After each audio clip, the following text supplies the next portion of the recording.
आज डॉक्टर तरुण लाला जो कि मैक्स साकेत में एचओडी ऑफ डिपार्टमेंट फिजियोथेरेपी के हैं, आज हमारे साथ हैं। ये पिछले कार्यक्रम में भी डॉक्टर तरुण हमसे मिले थे। IHFI क्लिनिक जो अपने आप एक नाम है, उसके बारे में कोई वर्णन की जरूरत नहीं। आइए द्वारा डॉक्टर लाला जी से बात करते हैं कि आज इनका एक्सपीरियंस क्या है लास्ट टाइम के मुकाबले, जो पेशेंट्स थे, और आने वाले टाइम में ये अपना कैसे योगदान इस क्लिनिक को देंगे। धन्यवाद। आपने जैसे बताया, इंडियन हेड इंजरी फाउंडेशन एक संस्था है जो कि कई सालों से अवेयरनेस पे बोल दीजिए या चिकित्सा पे बोलिए या फिजियोथेरेपी रिहैबिलिटेशन पे बोलिए, बहुत ज़्यादा काम कर रही है। और ये संस्था महाराजा और जोधपुर जो हमारे महाराजा गज सिंह जी ने उन्होंने शुरू करी थी, और उसकी एक हिस्ट्री है, मैं उसमें ज़्यादा नहीं जाना चाहूँगा। बट आप अगर लॉग इन करेंगे गूगल पे या कहीं पे भी, तो आपको ये हिस्ट्री मिल जाएगी। तो उनका एक ही सोलो एम है कि मैं जो गरीब तबका है उस तक मैं कैसे पहुँचूँ। एक अमीर है या एक मिडिल क्लास जिसको हम बोलते हैं, मध्यम वर्ग जो पेशेंट है, वो अस्पताल तक पहुँच जाता है। जो मल्टी स्पेशलिटी हॉस्पिटल्स हैं जहाँ पे आप खर्चा कम है, ज़्यादा है, लेकिन अभी खर्चा कर सकते हैं। लेकिन जो लोअर क्लास वाला आदमी है या जिसके पास नौकरी नहीं है या उसका घर बड़ी मुश्किल से चलता है, वो आदमी को अगर रिहैबिलिटेशन करानी है, अगर फिजियोथेरेपी करानी है, तो वो कहाँ जाए बेचारा। और कुछ तकलीफें ऐसी हैं जो कि लाइफ लॉन्ग के लिए रहती हैं। एक होती है किसी को दर्द हुआ है कमर में, तो आपने 5 दिन इलाज कराया, 10 दिन इलाज कराया, वो ठीक हो गया। लेकिन एक है जिसको कोई दिमाग पे चोट लगी है या उसकी रीढ़ की हड्डी पे चोट लगी है, जिसको हम ब्रेन इंजरी या स्पाइनल कॉर्ड इंजरी कहते हैं। ये ऐसी तकलीफें हैं जो कि लाइफ लॉन्ग तक चलती हैं, और उसका इम्पैक्ट खाली मरीज पे नहीं, उसकी फैमिली पे उससे ज़्यादा होता है। तो जिसको हम केयर गिवर बर्डन कहते हैं, जो बोझ है केयर गिवर के ऊपर, वो बहुत ज़्यादा हो जाता है। तो हम अपनी संस्था के द्वारा ये चाहते हैं कि ये जो NGO है, ये जो महाराजा जी ने ये NGO बनाया है, इसका सोल पर्पस यही है कि हम अपनी तरफ से जो मदद हो सके हम उनकी करते हैं। वो मदद एक किस्म की थेरेपी में, अगर वो हमारे यहाँ पे कोई मरीज आता है क्लिनिक्स में, जो उनके मरीज आता है उसका निःशुल्क इलाज होता है, बच्चों का निःशुल्क इलाज होता है, या कई बार कुछ ऐसे मरीज हैं जिनको व्हीलचेयर की ज़रूरत है या कुछ अप्लायंसेस की ज़रूरत है जिसको पहन के वो खड़ा हो सकता है, चल सकता है, तो वो भी निःशुल्क दिया जाता है मरीजों को। तो हमारा फाउंडेशन उस हद में काफ़ी आगे आ चुका है, और हम धन्यवाद करना चाहेंगे अपने सपोर्टर्स का। हमारे कई सपोर्टर्स हैं, जैसे हमारा SBI हो गया, और भी बहुत सारे अलग अलग जगहों पे जो इस संस्था है हमारी इंडियन हेड इंजरी फाउंडेशन, किसी जगह ICICI हेल्प करता है, किसी जगह लोम्बार्ड हेल्प करता है, किसी जगह अलग अलग संस्थाएं जो हमको हेल्प करती हैं। लेकिन इसका पूरा बेनिफिट हमारे लोगों को मिल रहा है, जिसके लिए हमको बहुत खुशी है। डॉक्टर अरुण, बहुत ही अच्छी बात बताई आपने। डॉक्टर अरुण, एक चीज़ मैं आपसे पूछना चाहूँगा, जैसे कि लोगों के मन में, इनफैक्ट कुछ साल तक मैं भी सोचता था कि किसी को अगर हेड इंजरी हो गई या स्पाइन में इंजरी हो गई तो वो बेकार हो गया, वो बेड पे आ गया, उसका जीवन खराब हो चुका है।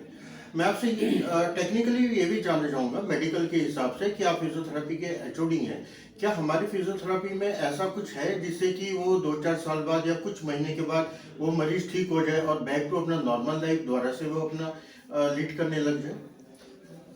धन्यवाद ये सवाल पूछने के लिए। ये बहुत ही ज़रूरी सवाल है। इसमें हम बताना चाहते हैं कि किसी आदमी को अगर हेड इंजरी हुई है या स्पाइनल कॉर्ड इंजरी हुई है, उसका जीवन वहाँ अंत नहीं हुआ है। ये मैं बहुत ही कड़े शब्दों में बोलना चाहता हूँ। अगर कोई आपको डॉक्टर अनजाने में बोल देता है कि अब ये बेकार हो गया, इसको आप घर ले जाइए, इसका लालन पोषण करिए, अब ये किसी काम का नहीं है, तो वो बहुत ही गलत है। हालांकि अब टेक्नोलॉजी पॉइंट ऑफ व्यू से भी कई मदद आगे बढ़ गई है। जब हम टेक्नोलॉजी की बात करते हैं तो आप व्हीलचेयर असिस्टेंस की बात करते हैं या आप असिस्टिव टेक्नोलॉजी की बात करते हैं। हमारे यहाँ पे ऐसे ऐसे मरीज हैं जिनके बिल्कुल हाथ या पैर कुछ भी काम नहीं करता है, उसके बाद भी वो अपना एक व्यवसाय में जुटे हुए हैं। सरकार की तरफ कई सारी स्कीम्स चलाई जा रही हैं, जिसमें आप देखते हैं इसको डिफरेंटली एबल्ड कहते हैं। हम अब डिसेबल्ड वर्ड यूज नहीं करते, क्योंकि they are not disabled, they are differently abled. उनकी जो क्षमता है वो अलग है। तो अब सरकार द्वारा या हमारे जो संस्थाएं हैं, बाकी बड़ी बड़ी कंपनीज हैं जैसे मैक्स हो गए, अपोलो हो गए, इनकी भी कुछ CSR एक्टिविटीज होती है। उसका भी पर्पज यही होता है, वो अपने अपने लेवल पे जो जो चीजें कर सकते हैं वो कर रहे हैं। उनका भी पर्पज ये होता है कि आदमी को अपने नॉर्मल रूटीन में लाया जाए। तो फिजियोथेरेपी रिहैबिलिटेशन का मेन जो कार्य होता है, जो मेन गोल है, वो होता है कि उस मरीज को वापस विस्थापित करना कम्युनिटी में, इंटीग्रेट इन दी कम्युनिटी, वो सबसे बड़ा गोल होता है। तो इसलिए वो करने का तरीका अलग अलग हो सकता है। वो सरकार द्वारा जो स्कीम्स चलाई जा रही है या हमारे जो फाउंडेशन है, इंडियन हेरिटेज फाउंडेशन, इसमें जो स्कीम्स हो रही है, उसका सबका गोल मोटिव एक ही है कि पेशेंट को वापस विस्थापित किया जाए, जिसको हम कम्युनिटी इंटीग्रेशन कहते हैं। कल को वो किसी पे बोझ ना बने।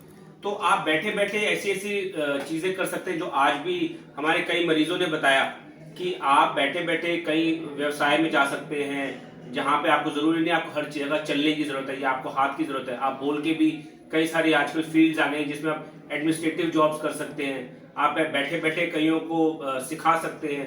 आप टीवी पे बोल सकते हैं, आप रेडियो पे जा सकते हैं। तो ये जो जो स्कोप है वो बहुत ही वाइड हो चुका है। अब पहले जैसी बात नहीं होगी किसी को हेड इंजरी हुई तो अब वो घर पे ही रहेगा। हमारे कई सारे ऐसे मरीज हैं जिनको हेड इंजरी हुई थी, सिवियर हेड इंजरी हुई थी, वो आज की डेट में अलग अलग जगह पे काम कर रहे हैं। तो हम शुक्रगुजार हैं ऐसी कंपनीज का और ऐसे लोगों का जिनकी मानसिकता जो है अब बदल गई। अब वो डिपेंडेंसी वाली नहीं है, अब आप उसको कहते हैं इंडिपेंडेंट, सेल्फ सस्टेन। आप अपने आत्मनिर्भर कैसे होते हैं, जो हमारे प्रधानमंत्री जी भी आत्मनिर्भरता की बात करते हैं, तो मैं उसी को आगे बढ़ाते बोलूंगा। अब ये जो संस्थाएं हैं, इनका मेन मोटिव है कि आप आत्मनिर्भर बनिए। उसके लिए बहुत ज्यादा स्कीम्स और थेरेपी बहुत ही क्रूशियल इंपॉर्टेंट रोल आपको उसमें बड़ा ही इंपॉर्टेंट रोल प्ले करता है। वो आपको बताता है कि आप इस कारण, अगर आपको ये प्रॉब्लम है तो आपको इस तरीके से इसको करें। तो कुछ तरीके होते हैं जो बताते हैं, जो कि नॉर्मल सामान्य तरीके से अलग है, लेकिन उसका एंड रिजल्ट सेम है। डॉक्टर अरुण, जैसे कि आप मैक्स साकेत में हैं, जिसका कोई नाम का वर्णन की जरूरत नहीं। मैक्स साकेत अपने आप में एक बहुत बड़ा ब्रांड नेम है जहाँ पे बेस्ट मेडिकल फैसिलिटीज मिलती है। मैं आपसे एक समाज के लिए एक मैसेज चाहूंगा और आपसे भी गुजारिश करूंगा कि कुछ